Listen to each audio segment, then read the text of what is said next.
If your New Year's resolution includes losing a few pounds, you might not need to take off as much as you think.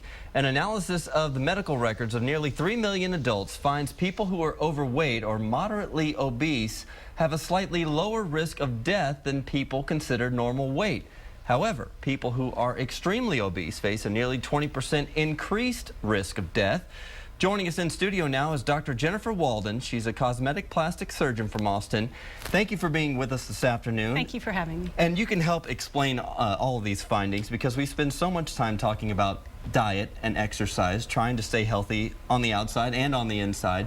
And then this study comes out. Right. Well, this is an exciting new study out of the Journal of the American Medical Association that looked at 100 different studies, nearly 3 million people, and it found that people in the overweight category of body mass index were actually more protected or had a less likely rate of death or mortality rate than those in the normal weight group. And why is that? Well, we find that people who have a little bit of extra fat reserves in certain parts of the body, like the inner thighs, the trunk, the buttock, may be able to do better as they get older in certain states of chronic illness or in an acute traumatic injury.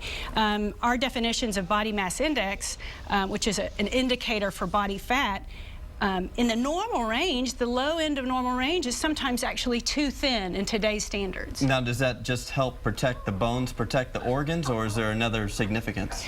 Exactly. It can help protect the bones. It can help protect the organs. When a person is in a state of traumatic illness or chronic disease, it can actually give you some metabolic reserve when muscle and fat are starting to break down in those states. Now, you mentioned a couple of areas that fat might be good, but I assume that there's also some areas where fat is not necessarily as good. Right. Now there's the good fat and there's the bad fat. And the bad fat is that intra-abdominal, inside belly fat, the visceral fat that encases our organs.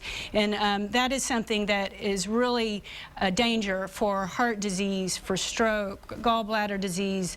There's certain types of cancers that have higher likelihood in people who are morbidly obese, like breast cancer, colon cancer. Now, we've been talking about body mass index, but there's also other measurements, is that right? Sure. A body mass index is not the sole indicator of a healthy person or a healthy weight. And you should also look at other indicators of health like your cholesterol level, blood pressure, your blood sugar level, and people who have diabetes. And those are things that can only be assessed by a physician and by certain laboratory values. But if you have a healthy diet, a regular workout regimen, and you're fighting to lose those last, 5 or 10 pounds, I guess it could be okay. In the absence of other chronic diseases, that could be an okay thing. And actually, it doesn't give us a hall pass to go have Big Macs every day, but don't stress too much if you're a little bit outside of that normal body weight range. Dr. Jennifer Walden, she knows her stuff. Thank you so much for being here this afternoon.